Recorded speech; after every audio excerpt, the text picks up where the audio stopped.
All right, good morning to you all and welcome. My name is Rawlings from Agribusiness Media, and I'm so excited to host you for today's training focused on wheat production.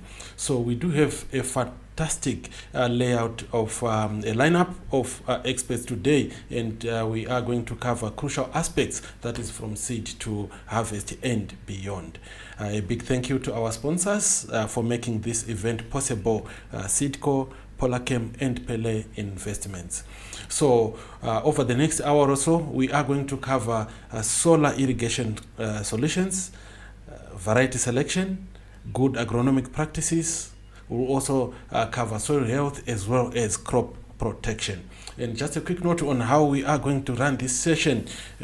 We will hear from our presenters first, and following the presentations, that is all the three presentations, we'll then have a question and answer segment where you will interact with the presenters. So let's get started. Our first presenter is Susan from Purleigh Investments, and Purleigh Investments is doing a great work in providing sustainable solutions for farmers. And today, Susan will be focusing on a critical aspect for consistent wheat production: solar irrigation solutions. Welcome, Susan. Please go ahead. Thank you very much, and a very good morning to you all. My name is Susan Mawonawani. I am the head of business development at Purleigh Investments.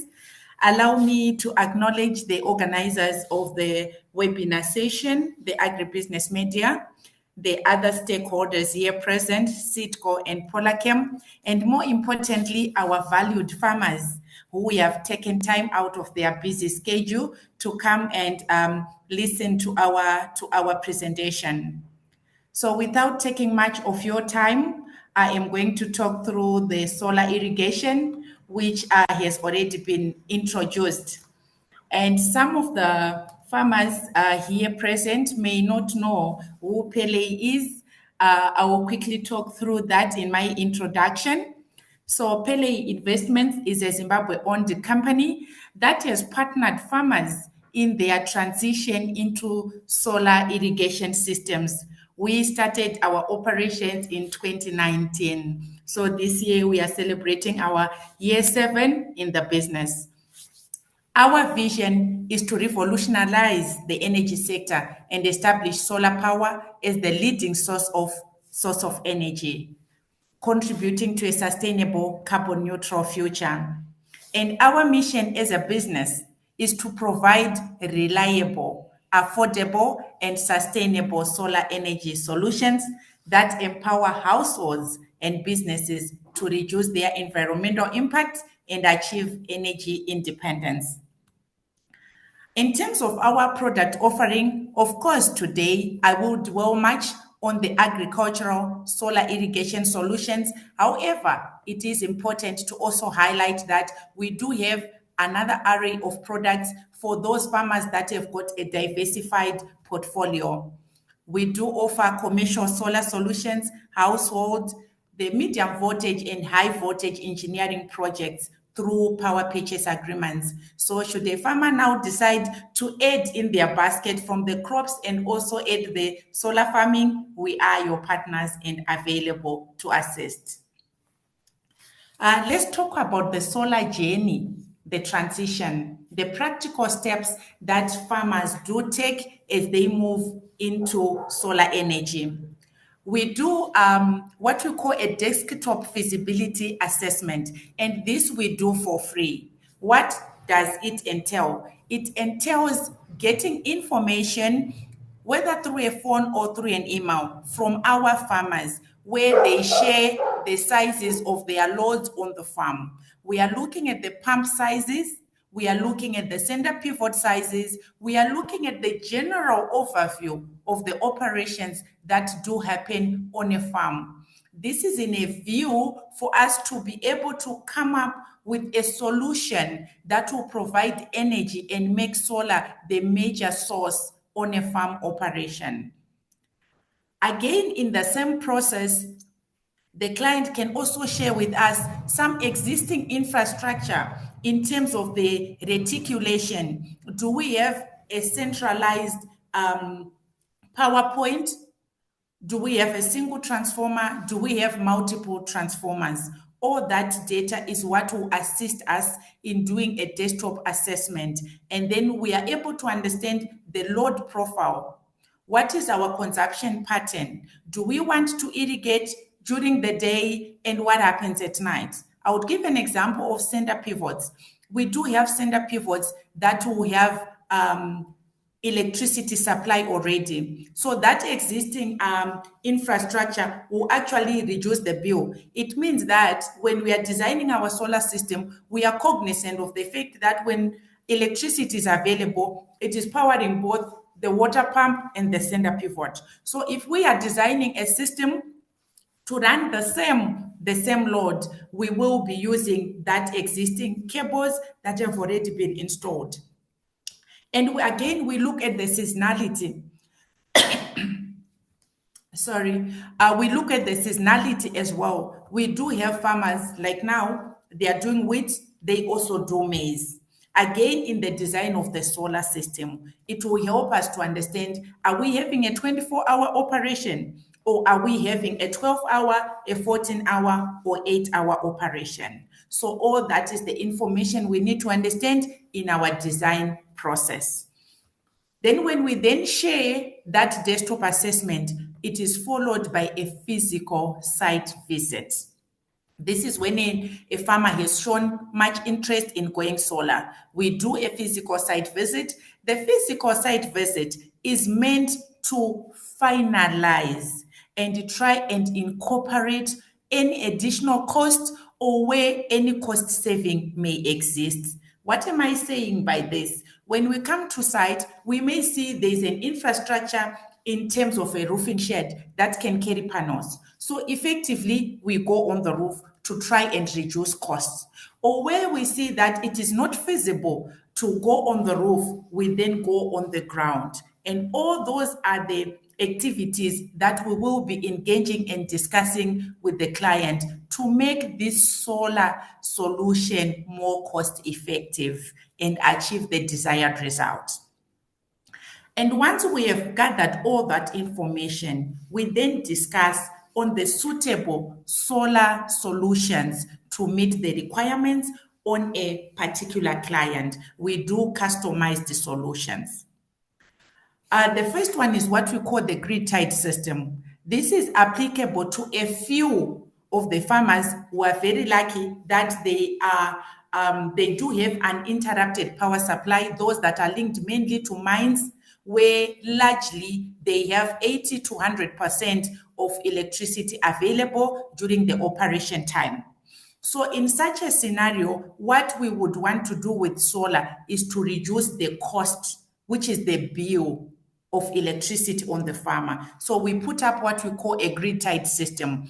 It will basically come with the panels and the grid-tied inverters, because this one will work in the existence and availability of electricity. So we are simply generating our power from the panels, and it passes through the inverters and supply our load during the same time when electricity is available.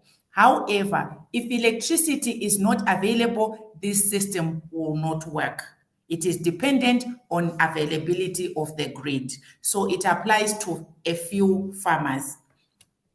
Then we move on to the hybrid system, which is largely the bulk of systems that we are installing, because we do have some challenges currently as a country.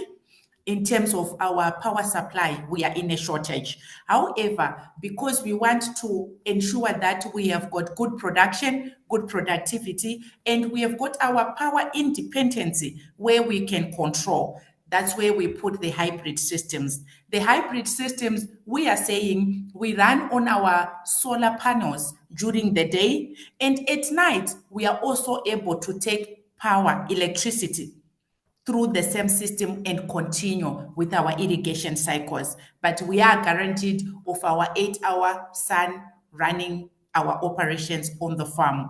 And again, this hybrid system can still be centralized. What do I mean by centralized? Again, this is based on the feasibility that would have been done on physical site visit.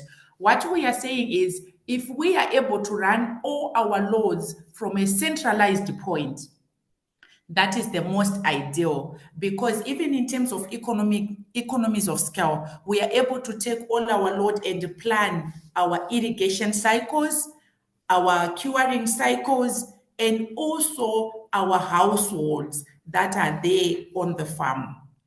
We can also agree to say how many hours would we want to run. With a hybrid system, you can also bring in the batteries, but again, as a backup. So we can agree to say, do we want an additional 2 hours, 4 hours backup after sunset?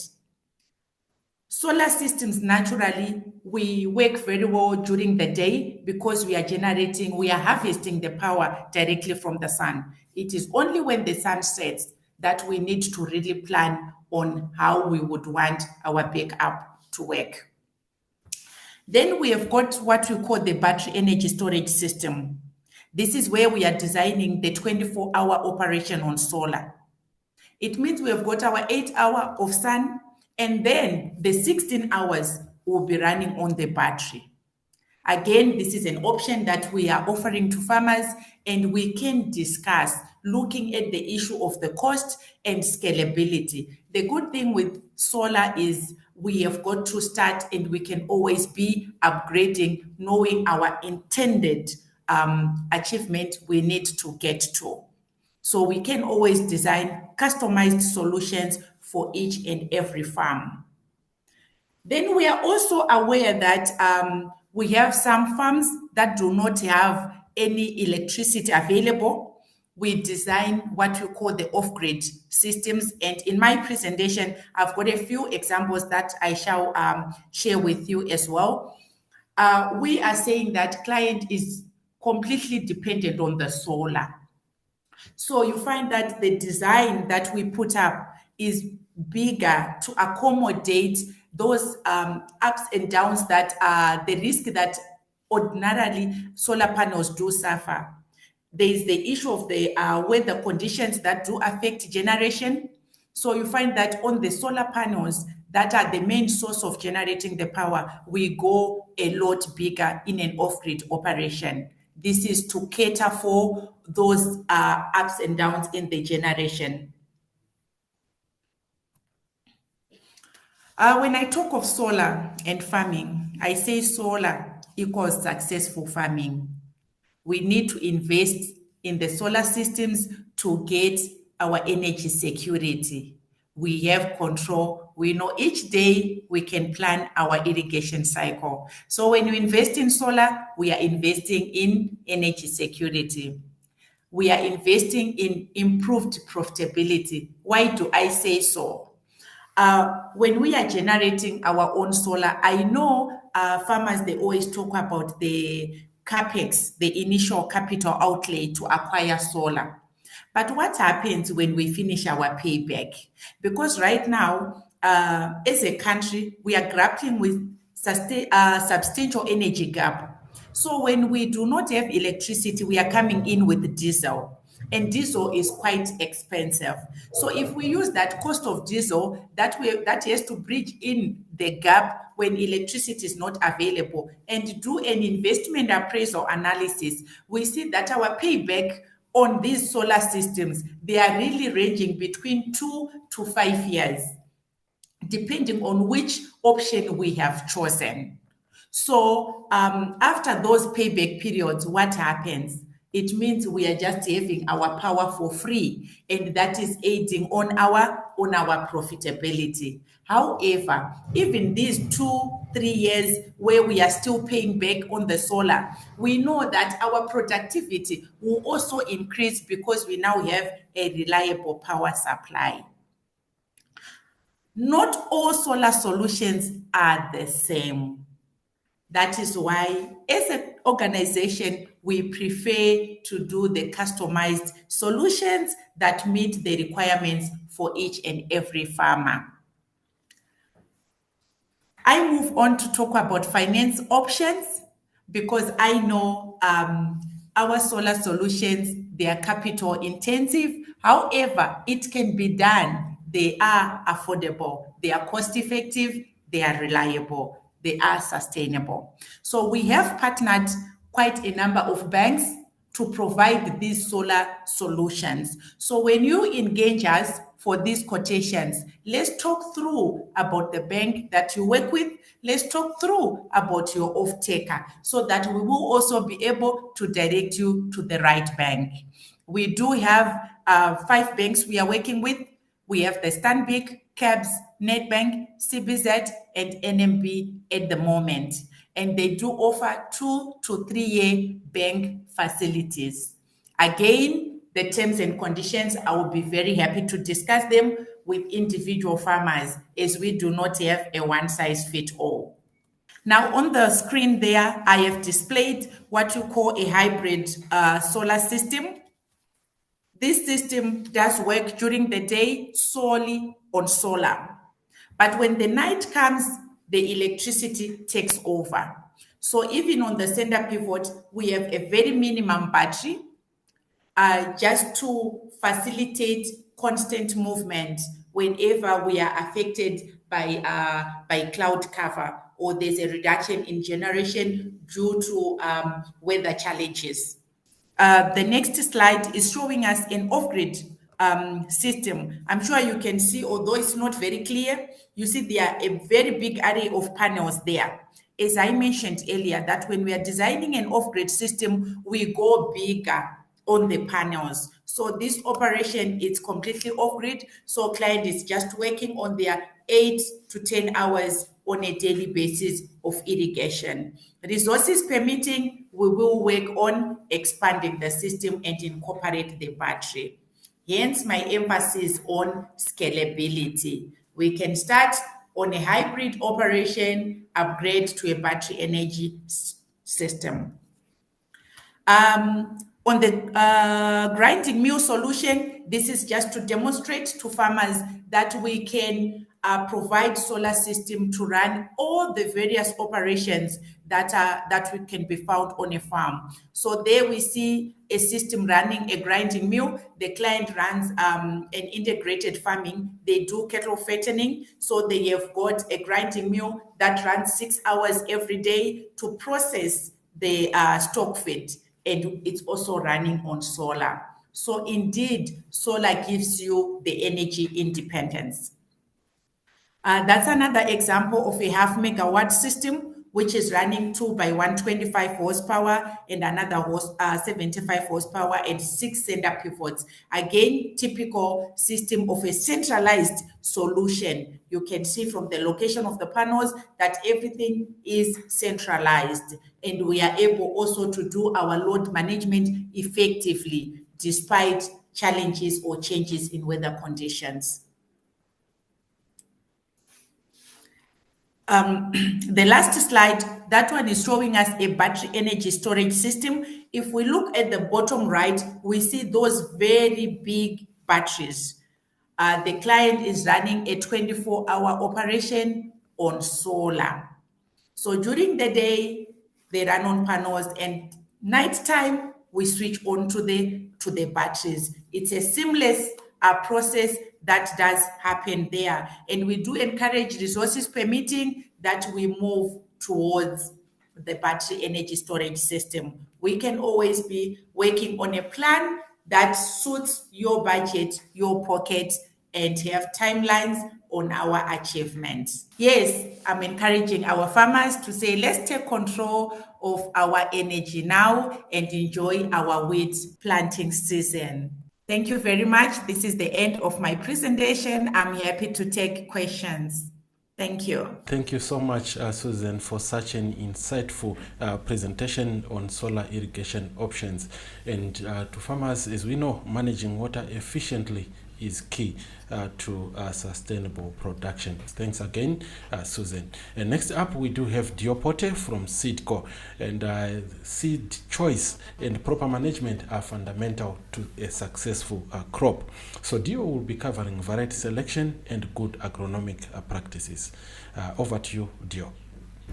Morning, farmers. My name is Dior Pote. I'm the head of agronomy for SeedCo Zimbabwe. Today, we are looking forward to have a discussion around wheat production I think SeedCo is celebrating 85 years of partnering with farmers across Zimbabwe. So here's an opportunity for us to discuss and have a conversation around wheat production and shape our winter wheat as we go. So today, what we are going to be working on is on varieties in the growing environment, mostly the growing environment, that is our soil, how best we can work it out so that we can allow full expression of our varieties from SeedCo. So the contents of our presentation, they are going to cover the wheat growing conditions, ideal soils and climate, varietal choice, land preparation, some tillage, some seed rates, together with a bit of on pest and disease management. So for the key insights that I would like to share with you today is that, soil is very critical to the farmer. It's very critical to the seed. It's very critical to the pockets of the farmer. So a farmer needs to make sure that the soil is well prepared for it to give the best use that we expect. So a farmer must focus on soil health, thereby doing cooperative crop rotation and some organic matter into the soil so that the soil becomes rich and very good for the growth and proliferation of our crops. So we go on to say that farmers need to get the right variety that adapts very well with the climate and which has got good resistance towards diseases. One other key highlight is that the farmers need some optimal planting and good weed control. So these are part of the conversations that are going to be happening in the PowerPoint.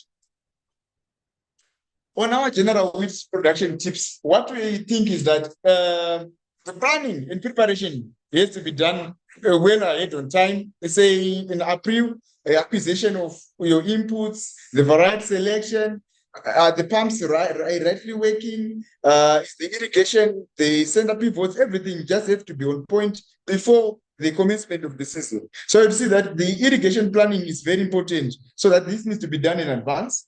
And soil analysis needs to be conducted in advance. That is the period of April, whereby you can engage companies and organizations like FSG, AgLabs, and Superfed and ZFC as well. They can give you a comprehensive analysis of your soil and see how best you can give the crop a good growing environment whereby a crop receives the best of nutrients and the best of that is the micro and macro elements.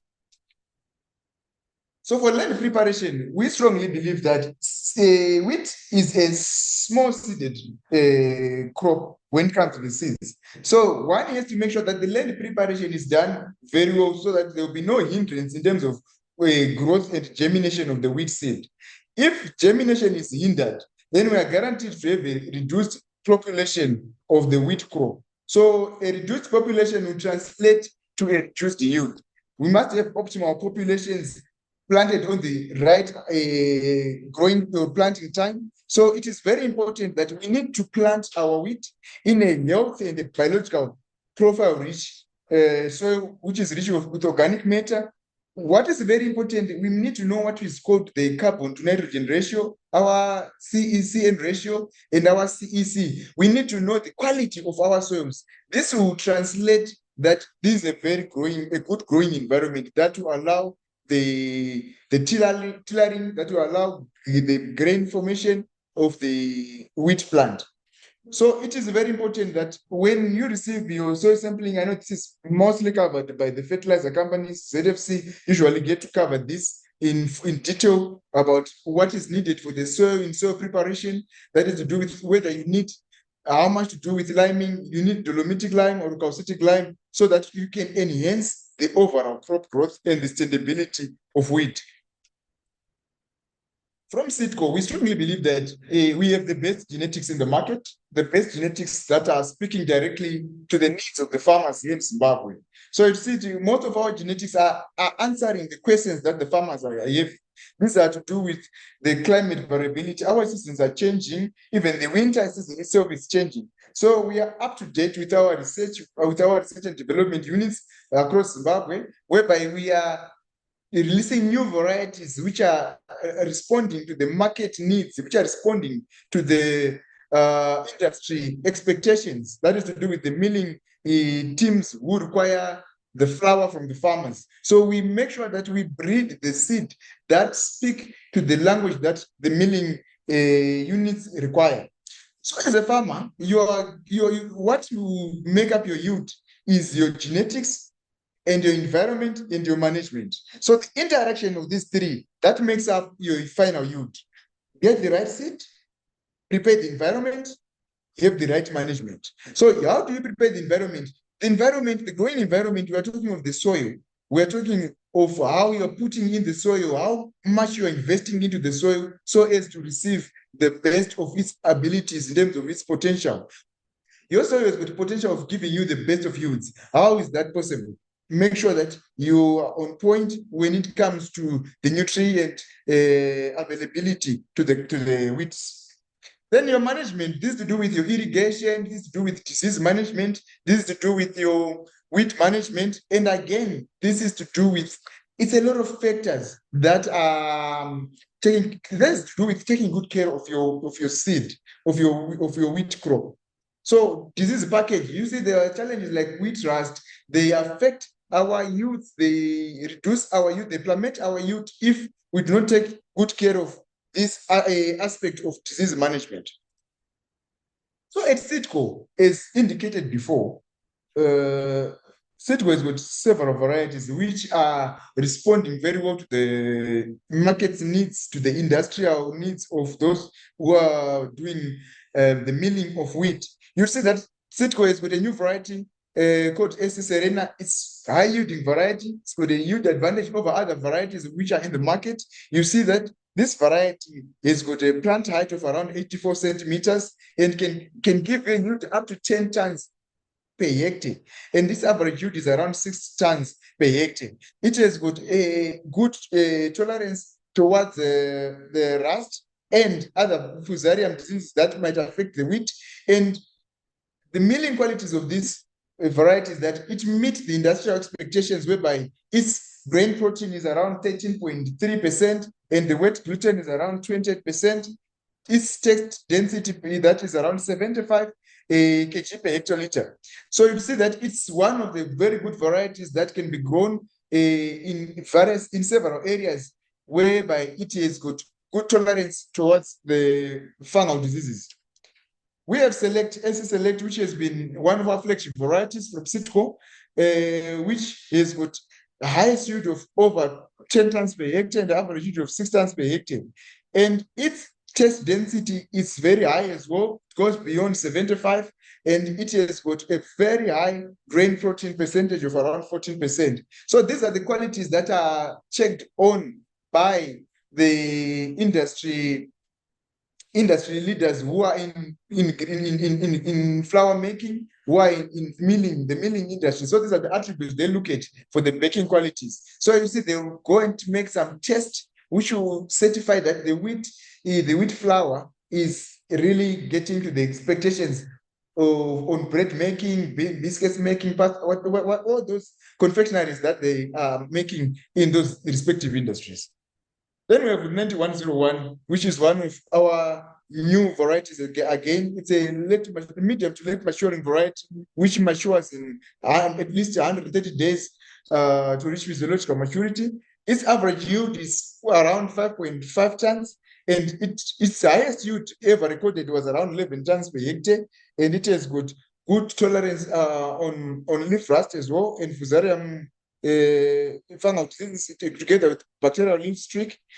It has got one of the highest test densities together with a good grain protein percentage, and it is found in our distribution networks, in our distribution channels, where we are selling this wheat seed as well. It can be grown in Chinoi, it can be grown in several areas. It has got wild adaptability. It can be grown in headlands and Marondera, together in Mazowe and areas like Chegutu. Farmers are enjoying its growth habits when it comes to its plant height and its average days to reach physiological maturity, that is around 125 days, and its days to flowering, which takes around 78 to 90 to 80 days. That's depending with the heat units and the altitude of the area. Then we have got Nduna, which has been in the market for quite a long time, many farmers believe that Nduna is one of the best varieties that have been sold in the market, in the Zimbabwean wheat seed market, where this variety has got the one of the highest wet gluten percentage and the highest taste density, that is around 81 kgs per hectoliter. And its falling numbers, it's around 362. This is one of the good attributes that are looked at when we are talking about the milling and baking qualities. It has got some sizable amounts of susceptibility to leaf rust. So we often discuss this with our farmers that there is need to optimize your spraying on the fungal disease, so that if you minimize them, if you have at least 2 to 3 sprays of your wheat rust, then you are guaranteed that your yield is well secured. Our plan is to secure our yield through good management. We spoke of good management. This can only be done by doing the good agronomic practice, that is to do with spraying of wheat against the leaf rust diseases. So this is to do with our variety choices. In terms of the seeding rates and crop population, it is very imperative to make sure that our seeding rates, they range between 120 to 140 kgs per hectare. This is depending with the kind of equipment you're using. One would say, I want to use a fertilizer spreader. One would be using a seed drill. So this is dependent on what you are trying to achieve, even what you are looking at when you're feeding your soil. How are you looking at when you're giving the nutrients to your soil? So the population usually goes in hand with one, the equipment level of equipment that you have, two, the level of feeding that you are prepared to work on at the crop in terms of the nutrition.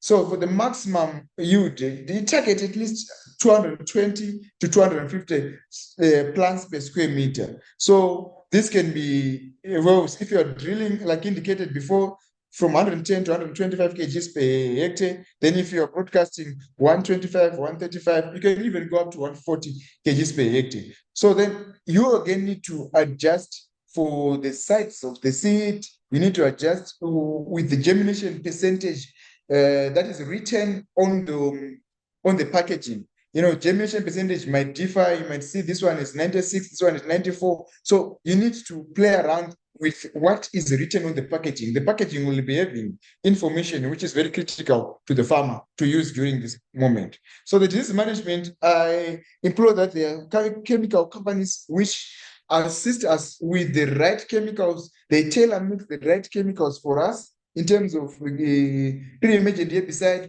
and our post-emergent herbicide for the integrated wheat management together with the disease management package. They have the right packages, say, for the rust diseases.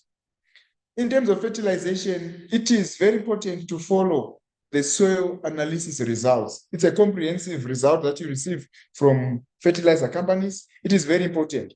Nevertheless, we give a blanket recommendation of 300, 500 kgs of cereal blend.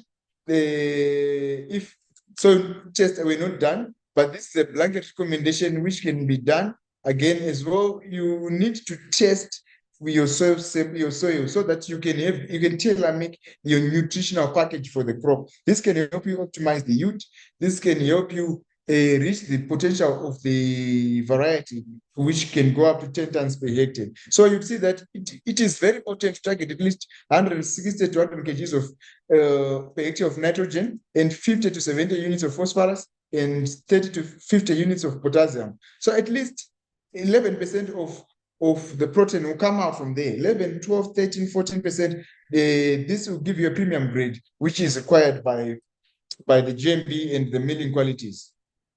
Then we need to understand that farmers use different types of irrigation. Some they use center pivots, some they use their lateral pipes since all this is overhead. So one has to make sure that the fixed center pivots center pivots mostly provide more effective water delivery than the towable ones, even those the lateral pipes. So one would say that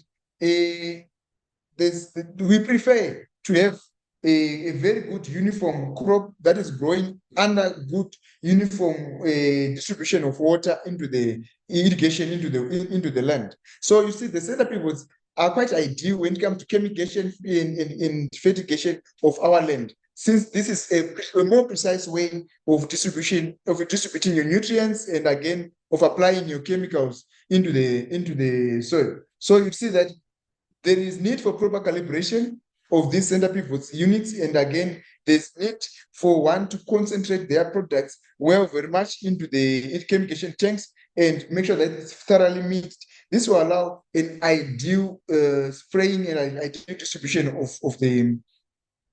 of chemicals in water. So at times, what really influences the water in wheat is that you see that the growing stages influence the amount of water you need to come up with. You see that the critical growing periods include tillering, the stem elongation. This is between 0 to 60 days after the plant emergence. So that's when stem elongation happens, heading, flowering, and grain filling. So water stress during this period will significantly reduce the yield. So you need to be cognizant of the peak demand period where the wheat requires more water. That is to do when the wheat is going towards heading, flowering, and grain formation. So it is very important for a farmer to give more attention during these moments such that you don't affect the yield, the final yield. Then in terms of the climate, you'll see that evapotranspiration happens. That is to do with the temperature and the heat from outside. So wheat requires around 450 to 600 millimeters of water during the growing period. So while we have cooler climate during the winter, it is very important to make sure that you are managing the amounts of water into the soil. Then the soil type and soil management has an effect in terms of water requirement, and so you need to manage your soil and you need to manage it. Sand soils, they drain faster, requiring more and frequent irrigation as compared to clay soils. Clay soils, they retain moisture a bit longer. So as a farmer, you need to look around that part and you need to see it. Then there's issues to do with crop coefficient, which is used to check the level of evapotranspiration, how much water is the soil losing. So this is an act of trying to see how much needs to be replenished into the soil using what we call this the crop coefficient. We need to calculate the level of usage of water. So this will allow us to optimize our irrigation scheduling. This will allow us to see the amount of water logging, even the amount of nutrients which are being leached as well. So this will assist us. Then in terms of water, if you put reduced water amounts, this will impact your yield. That will reduce your kernel size, even the grain weight. In the same vein, if you over irrigate, you're rest assured to harm your soil. You're rest assured to have very light wheat. Why? Because all the nutrients will be leached, so there won't be nutrients for photo accumulation or for photo assimilation, just to give the good grain size, the good grain weight. So it is very important for farmers to look into that, into irrigation. Then when it comes to harvest, farmers, the wheat is typically harvested by a combine harvester for efficiency on a larger scale, and mostly in smaller lots, there could be some hand harvesting and some threshing. So to minimize losses, we would say that farmers need to maintain a quality, and to maintain quality, farmers need to make sure that the combine harvesters are well conditioned, such that there is reduced losses, and you need to follow the manufacturer's guidelines. There are various combine harvesters which are in circulation here in Zimbabwe from AFC. Some they are buying from New Holland, some they are buying from Farmec, the Belarus combine harvesters. There are a lot of combine harvesters. So we need to adhere to the guidelines of those combine harvesters so that we harvest this which we need to reach physiological maturity.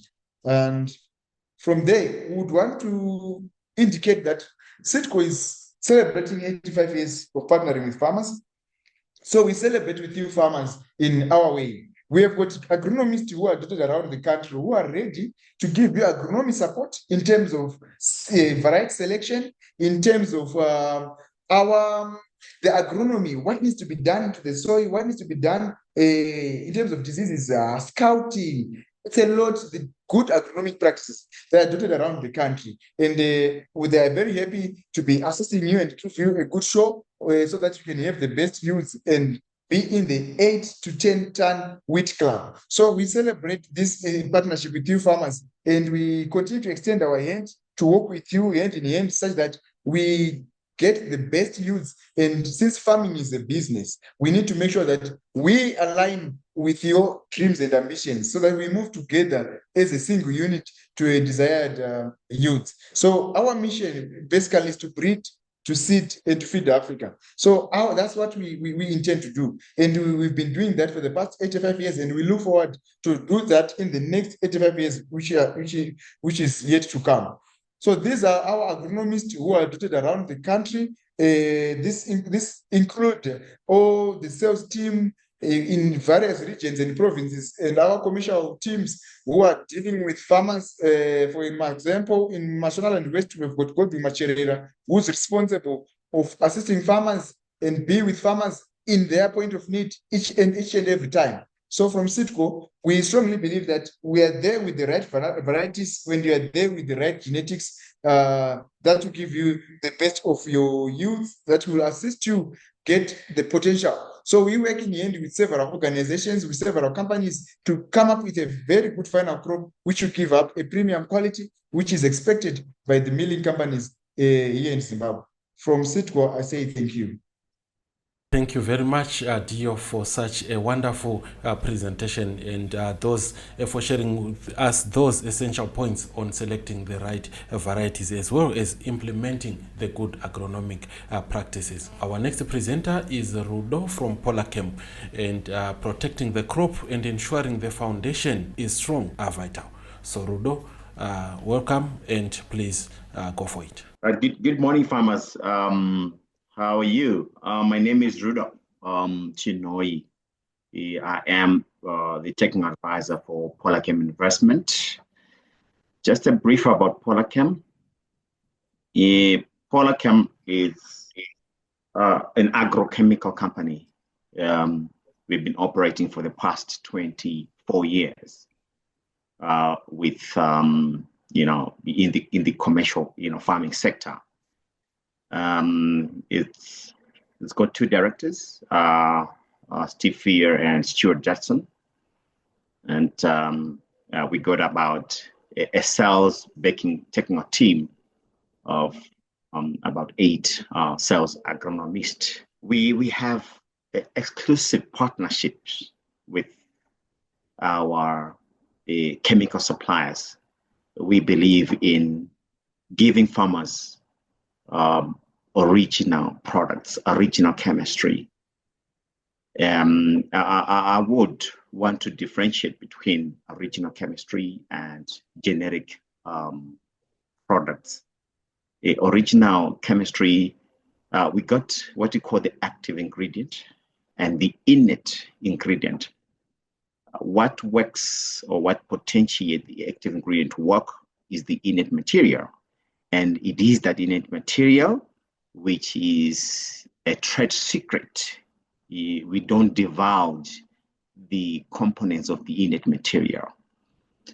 So what happened during the development process, we develop our chemistry, and we're given about 20 years to enjoy or to recoup the development cost. Then after 20 years, the active ingredient is off patent, which means everybody is got access to that particular chemistry. But we have right to conceal our innate material. We do not expose what's in that innate material. So that's where the difference is. So I want to give an example of our Coke and Pepsi. That is the comparison. I mean, this is how close I can. How fair I can actually explain that to you. We don't know much about the innate material in the Pepsi the Pepsi guys probably will be wanting to know what's in the cup. But anyway, suffice to say, we also have some communal partners. Our communal partners, we have Bayer, Syngenta, and PSF Agim as well. When I say communal partners, we are saying, I mean, these are pool of suppliers where everyone goes and these are original suppliers, of course, but we don't have exclusivity to this particular product. I mean, the other companies also have access to these particular products. Whereas the exclusive, we are the only ones with access to those products. The Polachem market share, we have about 85% share in the large scale commercial farmers, and our tender business constitute about 10%. Then the small scale business is about 5%. But I just want to make note on this point of 5%. This is our future. We believe we have done a lot to reach out to this tremendous sector by descaling big perks to small packs, trainings, fair pricing, and of course creating some alliances. So we have invested quite a lot on the small scale business sector. What are the current problems that farmers are facing as far as is concerned? What I'm going to do is to do a step-by-step approach,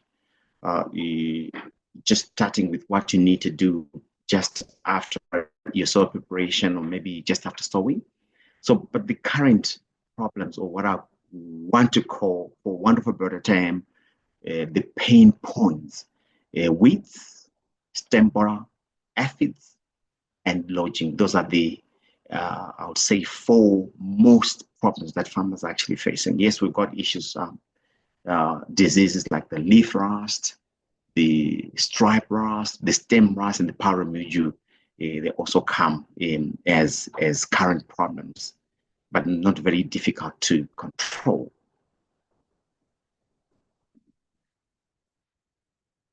Pre-planting weed cleanup. This is what you need. Like, I'm not going to say I'm actually gravitating or deviating from the generic way of presentation, where I'm going to say herbicides. No, we normally say herbicides, insecticides, but I'm just going to go on a step-by-step approach. We got a product which is called Springbok Gold. For your pre-cleaning. I mean, you're aware that we are coming out of summer, and we've got, I mean, the summer harvesting maize, but it's still the same portion of land where you need to plant your wheat. And what you need to do, there's some weeds because there is rain. And it is for that reason that we're saying to the farmers, come with your superior glyphosate ion, which is exclusive to Polachem investment and does control existing grasses and broad-leaved weeds. I want to be a bit specific on that. There are some specific problems that farmers, with specific weeds, for instance, your Cynodon, your Cyperus esculentus, yellow nutsedge, purple shakari. It's another problem that our farmers are actually facing. Tangazi, it's another problem that our farmers also are facing during this time of the year. What is the rate there? You use about 2.2 to 4.3 liters per hectare. I mean, this is just too little. You know, this is a strong, very potent, a superior glyphosate ion that we are selling at Polachem.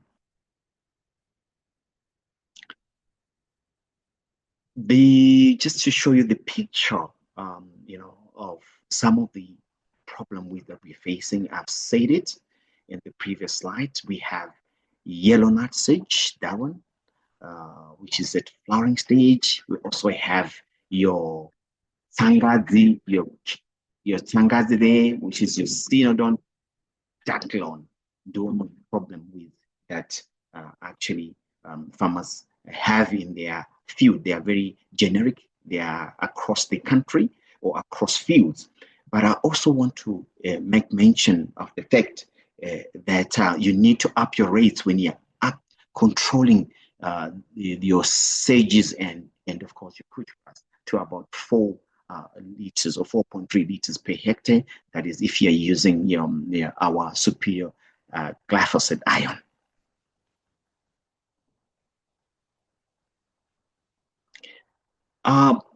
After you clean up your land, you then what we need to do is then to seed dress so that we protect our seed, our wheat seed, as it were, from soil-borne diseases, right? And for that, you use what you call Baton 150 FC. It does control your stem rust, your loose moth, and powder mildew. And the rate that you use there is 150 mils per 100 kgs of seed. You mix it with water, about 150 mils. You make a slurry, pot the seed, and allow the seed to dry before you do the planting. But I also want to add on that to say you can add a product which is called Trichocyst. It's a Trichoderma hazanium. It's one of a biological potent product which will protect your crop from abiotic stress. A time, just after it's the rule of thumb that after you sow or after your first irrigation, you need to then what do you call it? You need to wean, or you need to just wean the seeds or the whatever the wheat from irrigation for about 14 days. You don't irrigate for a maximum about 14 days. So during that period now, there's a lot of stress that's involved, and you need to protect your crop by actually seed dressing with your Trichocyst. This is why I'm saying you need to add Trichocyst to your Baton. Then early post sowing, this is just before 3 days after sowing, right? You need to come with the plant stud. The reason why this is especially formulated to be used for stimulation of root development. It does contain a lot of your NPKs and of course trace elements, but of note is the presence of the phytohormones, which are the auxins and cytokinins in those proportions. I want to say it is very important for the quick take off of the plant, because what you want to do is you want the wheat to become airborne, right? So you need a quick takeoff. So you need then to have a root stimulant, and we are providing at Polachem that root stimulant, which is very ideal to every farmer. Our commercial farmers actually using that. It's a basic rule of thumb that you need to have planted in every crop that you grow. So you're going to have your quick takeoff. It is very high, as you see from the proportion, it has got high auxin, which about 5 milligrams parts per million per liter, and 3 milligrams of cytokinins. And that ratio does promote what we call root formation. And you can actually use it at 3 liters per hectare. You mix it with Bandit 350 SC, costing about just little $21 per liter. I want to say that the importance of this Bandit is very critical. It is very important to have this herbicide in just within the 3 days of planting. Why? Because of the yellow aphid. It's a new bug that has hit many of our commercial farmers. I did some research about a year and a half ago, and one of my papers just at the publication phase. we were inundated with calls and visits from our farmers, right? They were applying, they had an infestation, a terrible infestation at a very, very, very catastrophic levels of efforts. But they thought it was a generic effort.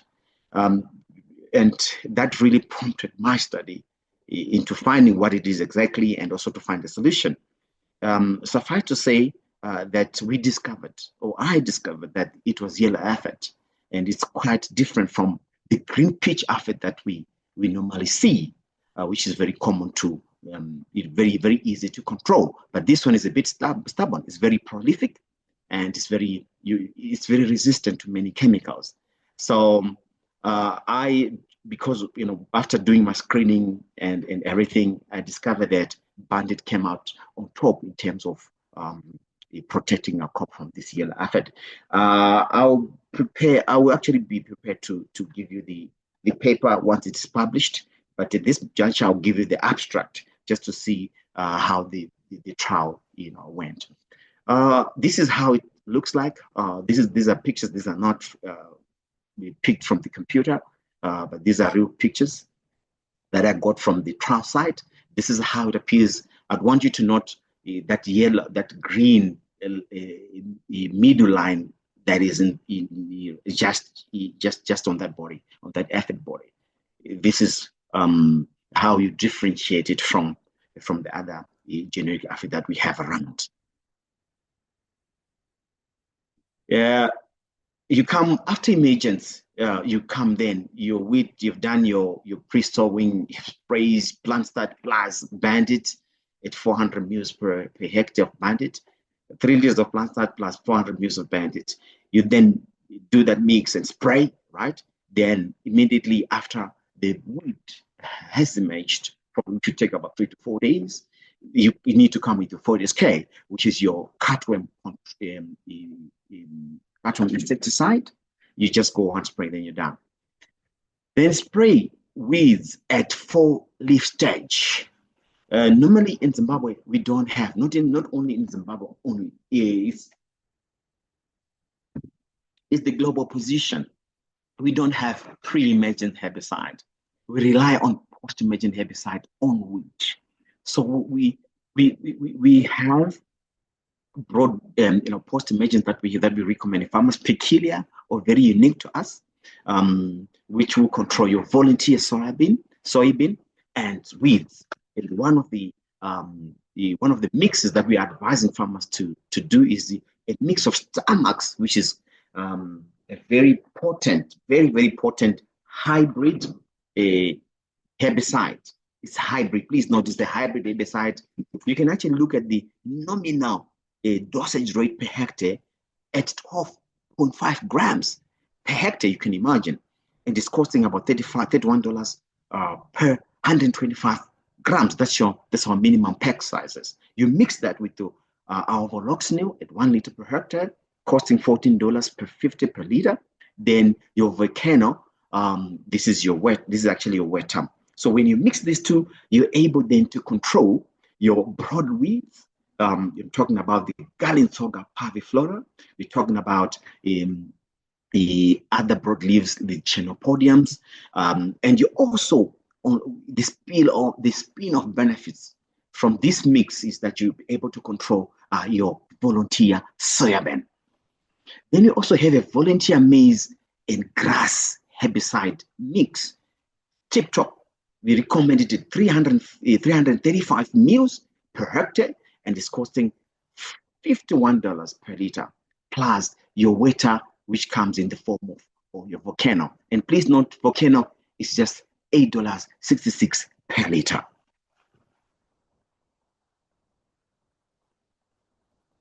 Right, this is my new research work. I am a scientist, Red. I'm a scientist, and I'm very, very inquisitive.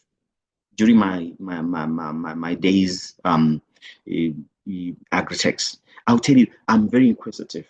I'm doing my research here, research which has not been done in the world, where I'm actually evaluating herbicides weed herbicides or pre-emergent weed herbicides. Indeed, I've got a mix of my pre-emergent herbicide, and this is what I'm doing, just to show you work in progress, or this is the work that I'm actually doing.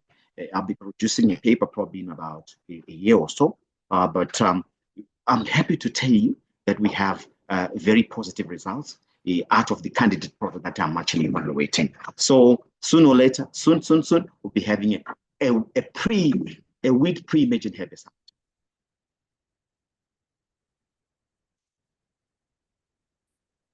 Disease control. This is a very important area that you can grow, you can do everything right just to the spec, but if you don't control, if you don't manage your disease, then you got a problem. That will really hit hard on your yield, because probably when you're doing your wheat as a farmer, it's part of planning. You're saying, I want to hit about 8 tons or 11. I had the previous speaker talking about 11 tons per hectare. I don't know whether that's a practical under normal field conditions, or it's a bit more on the research side. But let's say 8 tons per hectare, and I'll tell you, if you don't manage your leaf, your disease properly, definitely you're going to have a problem. What is also very important is for us to note, to be prognostic in your planning, to say, I'm going to have leaf, I'm going to have this disease. You just make a checklist of the probable diseases that you're going to be having, depending on the conditions, what I would call, for want of a better term, the propitious conditions. What's common in wheat is leaf and stem rust, septaria, and of course powdery mildew as well. Those are the common diseases or generic diseases that are found in wheat. You don't need to be very cosmetic about this. Polachem, one of our thrusts is just to reduce the cost. We want to reduce the cost as much as possible to the farmer. So we are advocating farmer to use our new fungicide, which is called Fortex. It's from United States. Fortex at 500 mils per hectare.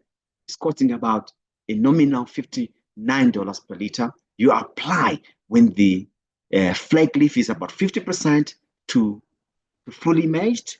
I want you to note that at this time, the flake leaf stage, this is you need to protect that flake leaf for maximum yield potential.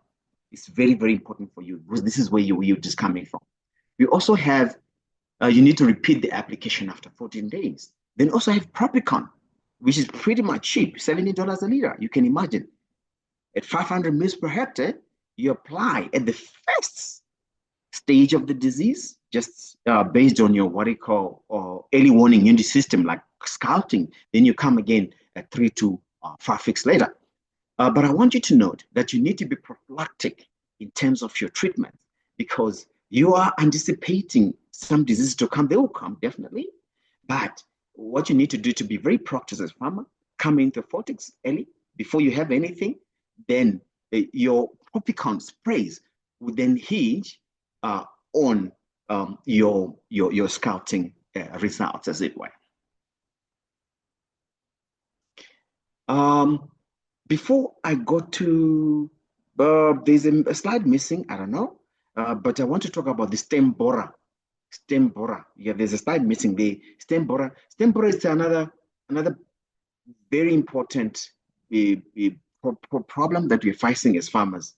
You need to, especially when it becomes hot, it hits you. What you do is you got all the green, the green heads. You're like heading, baby. You've got everything like green. Your head is green, but you then see some isolated, sporadic heads, and got turn brown. Not brown, but then brown, like a tweever. You know what I'm saying? Then there's everything else is green. Every head is green, but that one, it's just turned, for unknown reasons. Then that's your stem borer. That's how we can actually pick the stem borer. And you need to come with your EMA at 300 grams per hectare. You mix it, of course, with the water. Then, that treatment, I'm sure, should suffice for your stem borer. Though we have other a product that you can actually contain your stem borrow. I also want to highlight your second application. You've got your banded, you should have done it 3 days sowing. You also need to have during the growth stage of wheat to come with other herbicides. Your Alice, which is very cheap, it's about $12 per kg at 500 grams per liter. But please note, acetamiprid doesn't last long in the system. In other words, we say it's got a very low water solubility index, so it doesn't last long. So you know that you're going to protect your weed or the aphids. You're just going to knock them down for a week, but the next week they'll be up and alive. Then you've got dimethod as well, which is another product that I'm asking farmers to use, an odd molecule, but we have it at Polachem at about $8 per liter. You can use about 600 mils per hectare. I also want to make mention that you need to rotate these chemicals, definitely. You're not going to do probably not more than 2 sprays. Maybe you do your aphid, you can actually make a choice to say, I'm coming with my Alice for my aphid control. Then you come with your dimethod, right? Or you can actually say Alice, then you're done because you want to reduce your cost. Bear in mind, of course, the price per ton at the end of the race. Then I also want to urge farmers in my last 2 slides that for lodging purpose, because if you have a high plant population, probably more than 250 plants per square meter of wheat, you need a chemical that will prevent or protect your wheat from lodging. And at Polachem, I'm glad to tell you that we have a product which is called metallocet calcium. This is manufactured from United States of America. And the uniqueness about this program is the only calcium that is absorbed by the plant in the flowing vessels and also in the xylem vessels. So it goes up and down the plant. So you are ensured that you're guaranteed that it reaches every part of the leaf. There's no other calcium that does that, save for apart from this calcium that we have at Polachem warehouse. It's a very good, fairly priced, a very good, potent. A lot of farmers are using it in our wheat, also using it in blossom and rolling tomatoes. So I would say, farmers, come for this product. It helps as far as lodging is concerned. Then there we are. Polachem has moved. Some news. Polachem has moved. We're no more Lighton. We have moved to Pomona Business Park, stand 4571. Harare, opposite Stu warehouse. As you go, Harare Drive, robots, you're gonna see just after robots, about 100 meters away from the corner Alps Harare Drive. You're gonna see 2 warehouses, gigantic warehouses. You got electrocells. You go Pakatipema electrocell warehouses there, then you should be able to see a signpost there. Polachem investment. This is where we have relocated. Right. Contact us that number 08644299877 or 0774233212. Those are call numbers. My WhatsApp is 07362722222. May the Lord bless you with the first biggest harvest this season. Thank you. All right. Thank you so much, Rudo, for such a wonderful presentation and for that comprehensive overview of crop protection. And thanks again to our presenters, Susan from Purleigh Investments, Dior Pote from SeedCo, and Rudo from Polachem. Now we move to our question and answer session. And let me pull out the questions that we have already received. The first one is for Susan. It says, Susan, thanks for the presentation. May we have your contacts, please? Sure. My contact number is 0772 716 108. Landline number 0242 742 615. Email address is susan.mawonawani@purleigh.co.zw. All right, the next one is for you again. It says, does Purleigh help to accurately determine the pump, the size, that is the pump capacity, the number of panels of the solar system needed based on our water source, that is including the dam distance and the area wanted to irrigate? I think you covered this, maybe they joined late. Yes, we can assist with that. They can get in touch with us, and then we can further the discussions. How reliable are these systems, the solar systems, during extended cloudy periods? Is the battery storage usually necessary or recommended for wheat irrigation? Thank you. Yes, we do have two options. The hybrid, which I spoke about, what we have tried to do, because this is a risk inherent in any solar production of the cloud cover. So we have tried to go bigger on the PV array. I would give you an example where a client is irrigating using 100 horsepower, which is a 75 kilowatt pump. We put up solar panels of up to 150.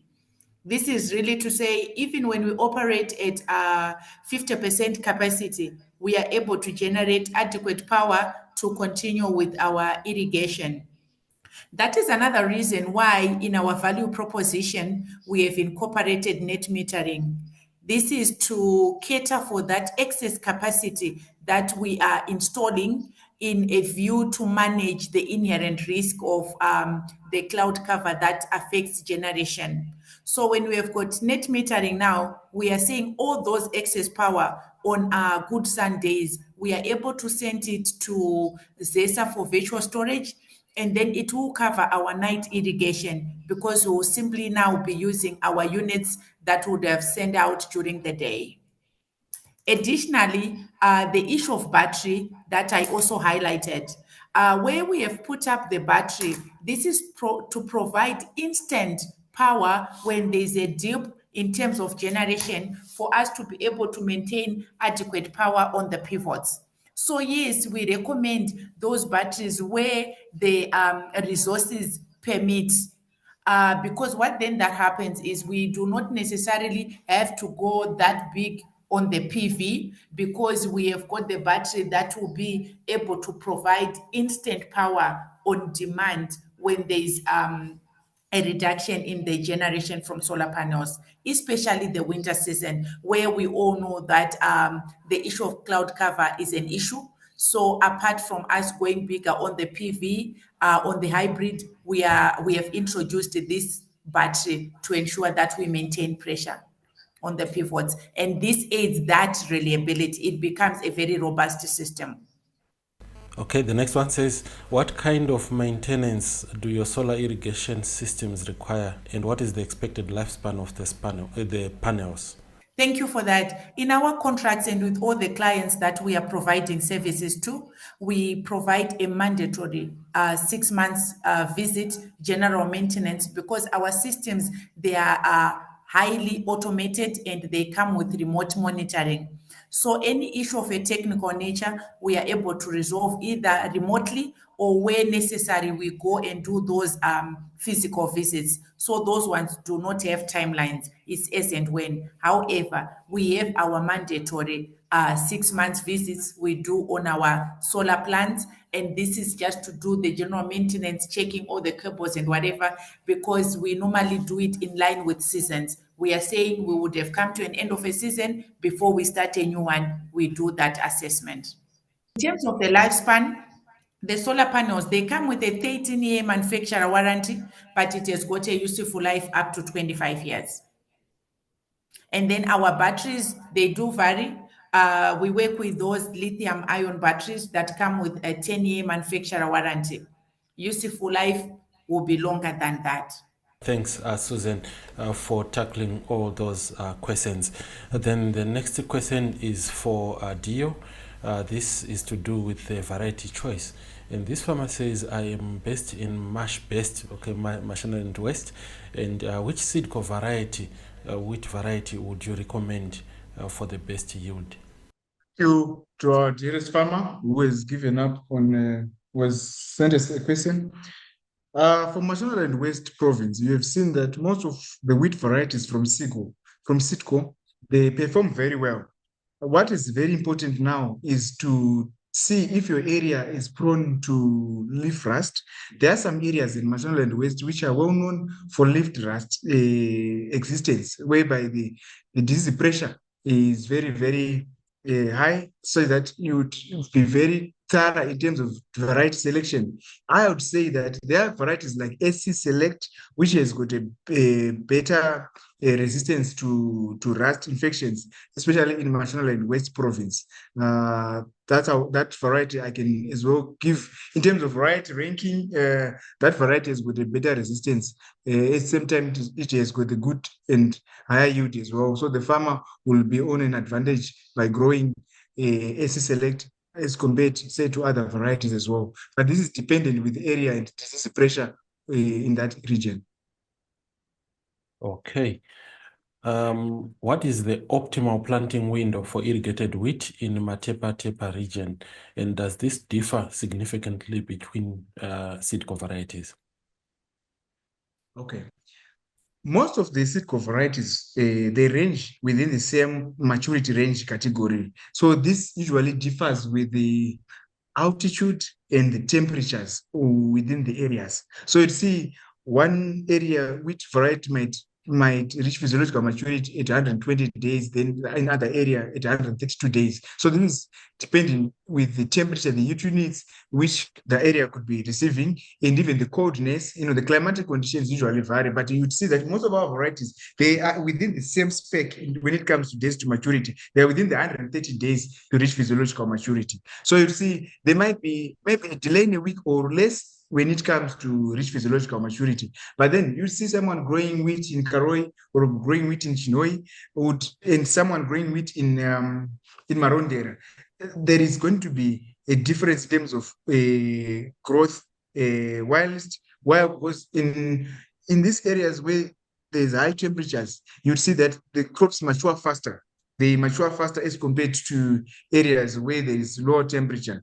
But at the same time, I would say that the growing period ranges from the 1st of May up to the most productive period is from the 1st of May to the 15th of May. Then, of course, we can go up to the 30th of May, but there's going to be a yield reduction on every day where we go beyond the expected optimal planting times. Okay, thanks. And I think that answers the next question that we had. I think, Josephine, I hope you are answered. You were asking for the ideal planting dates and the short season varieties. Okay, so the next question, it says, what is the recommended seeding rate in terms of kgs per hectare and row spacing for your high yielding varieties to achieve an ideal plant population? Wheat is a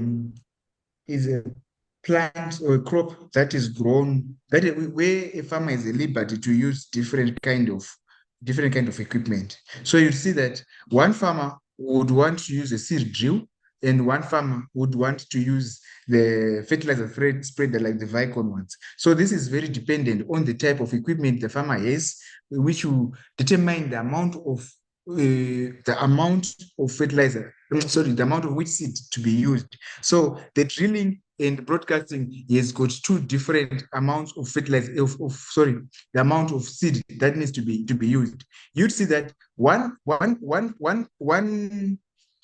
farmer has got a seed drill. That means you can use at least from 110 to 130 kgs per hectare. But then if you're broadcasting your seed, you have to go a higher rate, 125 to 140 kgs per hectare. So this will allow you to get up to around 220 to 250 plants per square meter. So the final plant population is what matters now. That's what matters after your planting is done. All right, thanks, Dio. And the next one is quite interesting. It says, why do we plant wheat in winter and not in summer? Oh, perfect.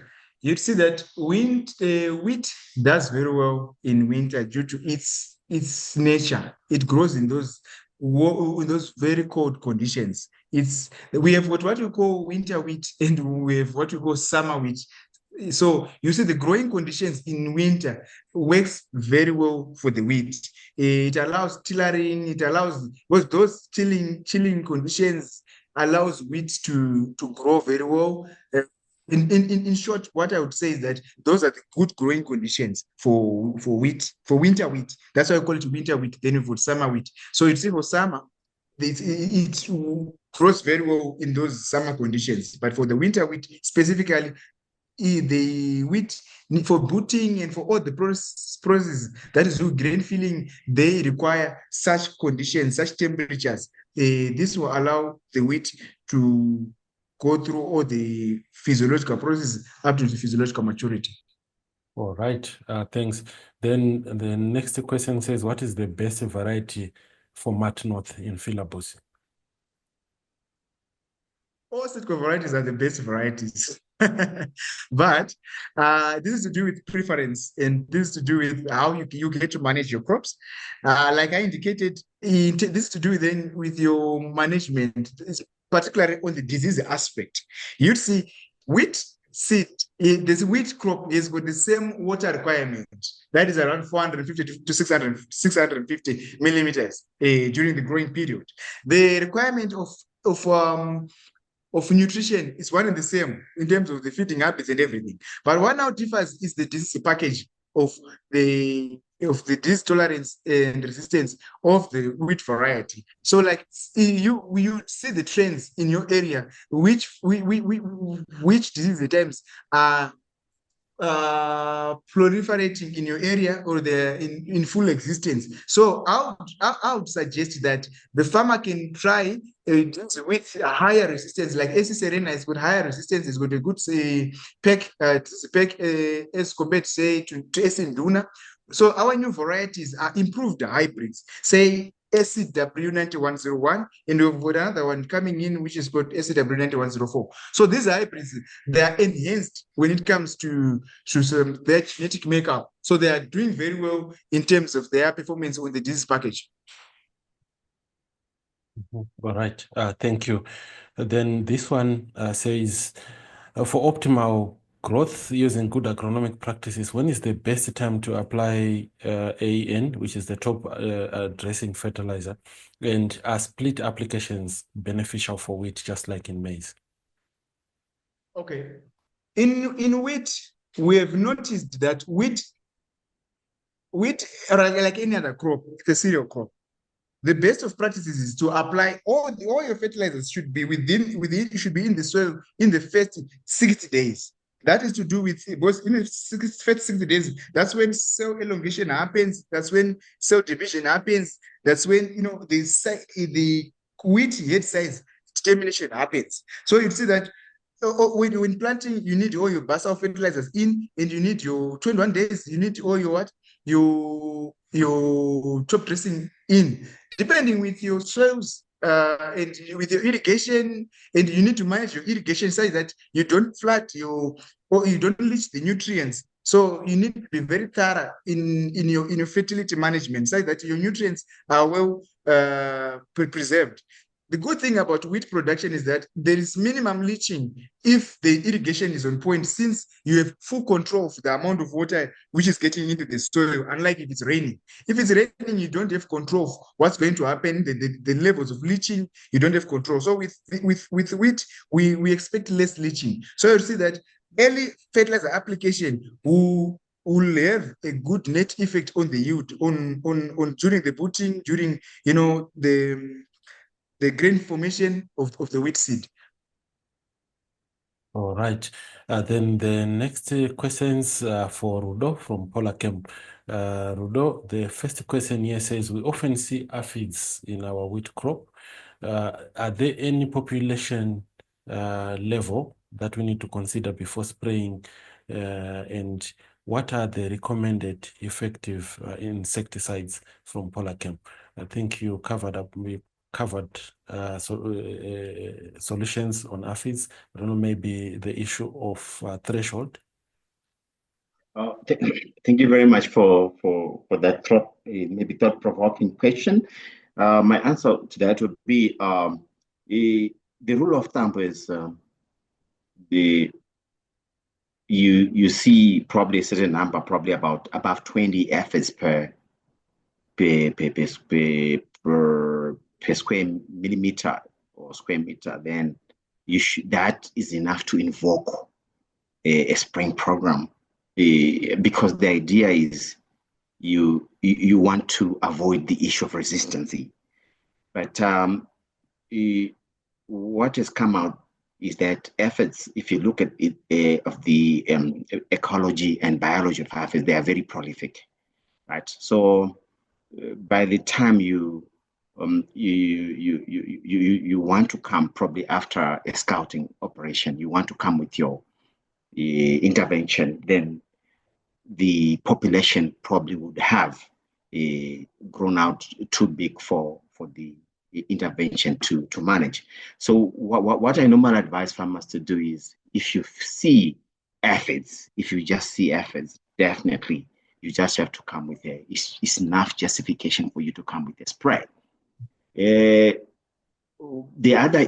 problem that we're having, the reason why I'm saying that is that we're having a new problem, like I mentioned, that we have yellow aphid.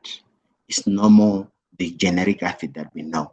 There's a difference between yellow aphid and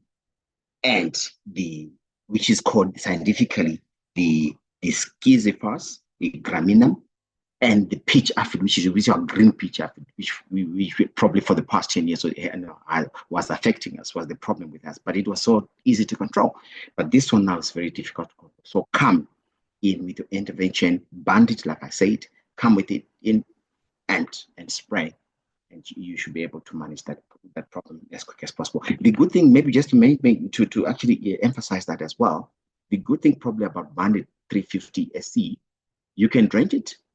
Those who are using pivot, you can actually pivot it. Those who are actually using boom sprays, you can actually spray directly on the foliage. But the key thing about Bandit is water solubility. It stays longer in the system, probably for about 14 days. So it's good at a half life, or half soil life, which is very extended. I'm sure I've answered your question. Thanks, Rudo.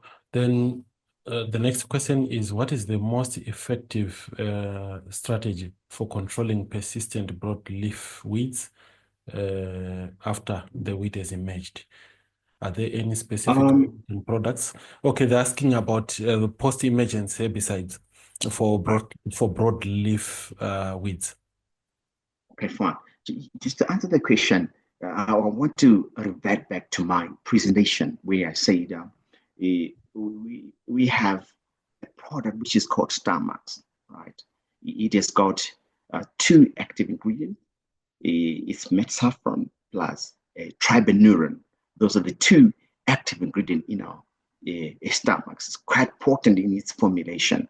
It covers broadleaf weeds. So if you look at my first proposal option to say, I said you need to come with your StarMax at 12.5 grams plus your Voloxnil, which is also a broad leaf herbicide. Then you mix all that, including a water, into 200 or 300 liters of water per hectare. That you should be able to contain your post-emergent weeds. But please note that the degree of control or weed control hinges on the stage. The smaller the weed, the more efficient or efficacious the products are. If you come with it on a very big weed or 15 centimeter weed, height weed, then you've got a problem. It's going to have what you call a variable control. So it's very important for you to come when the weeds are still very young, and of course active as well, because we need them to be very active and metabolically active, so that they'll be able to uptake or take up the poison in the form of StarMax and Voloxnil to afford a sufficient or very satisfactory control. From Devson, he says, "Hi Rudo, thanks for the very insightful presentation. May you please address my fears? I want to use my 2 hectares that were planted maize for wheat production this winter season. My fear is that we use the Nicosulfuron and Halosulfuron for weed management. And the question is, do these 2 herbicides have any residual effect on wheat production?" I want to be honest with you. Nicosulfuron, Halosulfuron, for what do you call it, chamfer grass, right? And the other one is for what you call the nutsedge family. They have a carryover period. That's the downside of those 2, chemistries. So I would say yes, there is going to be an effect. I'm not sure. I'm not really pretty sure to say how long. Probably about 12 to 18 months. You stay in the soil. So yeah, you're likely going to have some kickback from the residual. But of course, the residual issue depends on the clay content of your soil. If it is your clay content is probably above, say about 16% to 30% or 21%, then you're going to have more stay of that of the herbicide in the soil. So probably out of caution, I wouldn't really advise you to put your wheat just because of that carryover fear. I would also rather you also get back to your label, those Nico and the Halosulfuron products, and get to see the PHI or the rotation table there. It's a mandatory requirement that from a regulator's perspective that we need to have. You have to have that, or every pesticide company should have that table. So just go back to your lab or your empty container and see this specific period for safety. Thanks, Rudo. And all right, it looks like that's all the time we had for question and answer segment today. So before we close, I would like to invite our speakers just for parting shots. We'll start off with Engineer Solomon. He is representing Susan. Engineer Solomon, any parting shots? Thank you so much. Susan has stepped out, but in parting, we at Purleigh, we encourage farmers to invest in these green energy solar solutions. They aid reliability. You have your assurance on yield, and also you make a cost save in the long run. At Purleigh, we are partners for your farming success. Thank you. All right. Thank you, Engineer Solomon, for the parting shots. Then next up, we have Dior Pote.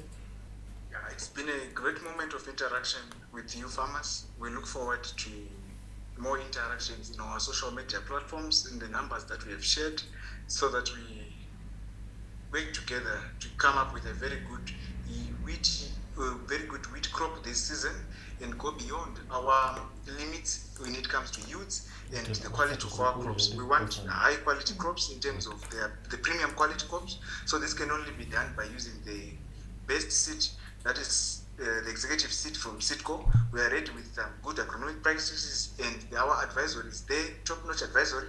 We are ready to work with you this journey of farming. Thank you very much. Thanks, Dio. Then Rudo. Thank you very much, Dian. Thank you very much for this opportunity. What I really want to urge farmers today is please come to Polachem. We are a hybrid company with a mix of the best 10 manufacturers in the world. So we represent quality. We're fairly priced, and we have convenient pack sizes for small scale farmers. Come anytime for face-to-face advice. We're willing to sit down with you guys and also do some field visits to help you to identify problems that we're having in those respective fields. Thank you very much, and may God bless you. Thank you, Rudo. So farmers, what we have done is we've created a community of wheat farmers. So please do join that community using the chat link that we have, the group link that we have shared in the chat section. So in there, you'll also find Dior Pote, you'll find Rudo, as well as Susan, if you need any information or if you have any questions for them. So I want to extend a huge thank you to our expert speakers, Susan, Dior Pote, and Rudo, for sharing their valuable knowledge. And thank you again to our sponsors, SeedCo, Polachem, and Purleigh Investments. And most importantly, thank you, our farmers, for joining us today and for your engagement. We do hope that you found this webinar informative. Stay connected with Agribusiness Media for more events like this. Have a productive day. I'm Rawlings.